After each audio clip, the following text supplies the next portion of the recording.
Welcome back to the second part of Boeing Under Fire. Singapore Airlines Flight 321 faced a significant crisis when severe turbulence challenged the crew's training and put passenger safety at risk. On May 21st, a Boeing 777 from Singapore Airlines, en route from London to Singapore, encountered intense turbulence over southern Myanmar due to stormy weather. The aircraft was violently lifted, forcing the autopilot to adjust and descend back to 37,000 feet. Unbelted passengers and loose items were thrown into the air, while others were slammed back into their seats with force. The pilots quickly stabilized the plane and re-engaged the autopilot. Over 100 injuries were reported, including one fatality caused by a heart attack. The captain diverted to Bangkok's Suvarnabhumi Airport, where the aircraft landed safely and medical teams assisted the injured. Singapore Airlines has since revised its policies to suspend meal services during turbulence and strengthen safety announcements. This incident highlighted the importance of adhering to safety measures, even on routine flights. Just days later, on May 25th, Southwest Airlines Flight 746 encountered a rare aerodynamic phenomenon called a Dutch roll. The Boeing 737 MAX 8 was en route from Phoenix to Oakland when its yaw damper system, which suppresses oscillations, malfunctioned. This intensified the oscillations, causing stress on the fuselage and damaging critical components. The pilots continued to Oakland without realizing the extent of the issue. Upon landing, maintenance crews found significant damage to the tail section.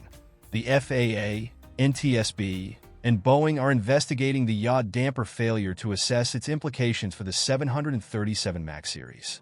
On June 22nd, Korean Air Flight 189 faced a sudden loss of cabin pressure shortly after departing Incheon International Airport. The crew initiated a rapid descent over Jeju Island, deploying oxygen masks for passengers. Inside the cabin, chaos ensued as passengers struggled with the sudden pressure change. The aircraft descended to a safer altitude and returned to the departure airport, where it landed safely. 17 passengers required medical attention, but were later discharged. Investigations are ongoing to determine the cause of the pressurization fault. On November 9th, Total Cargo Flight 5682 declared an emergency after a fire broke out in the cargo hold. The Boeing 737-400, en route from Vitoria to Sao Paulo, lost communication with air traffic control minutes before landing.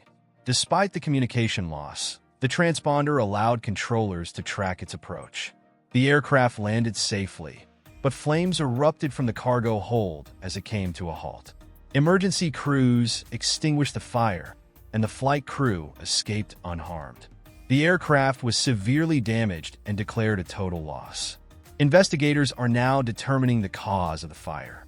On November 19th, Cargojet Airways Flight 2387 overran the runway while landing at Vancouver International Airport during heavy rain. The Boeing 767 could not slow down on the wet, slushy runway and skidded into the soft, overrun area. Although there were no injuries, the aircraft sustained significant damage to the nose gear and lower fuselage.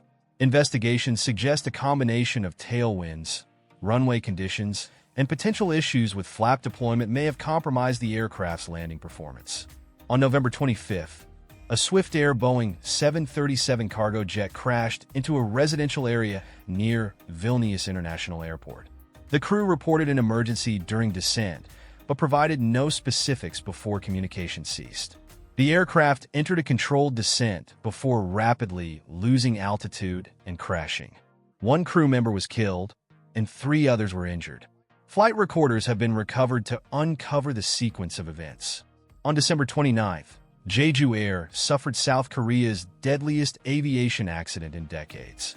A Boeing 737 crashed at Muin International Airport after attempting to land with retracted landing gear and flaps. The aircraft overran the runway, colliding with a concrete structure. The crash resulted in 175 fatalities, with only 2 crew members surviving.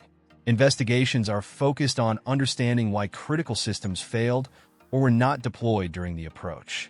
As seen in these incidents, while Boeing aircraft are often involved, external factors like weather, maintenance errors, and operational challenges also play significant roles.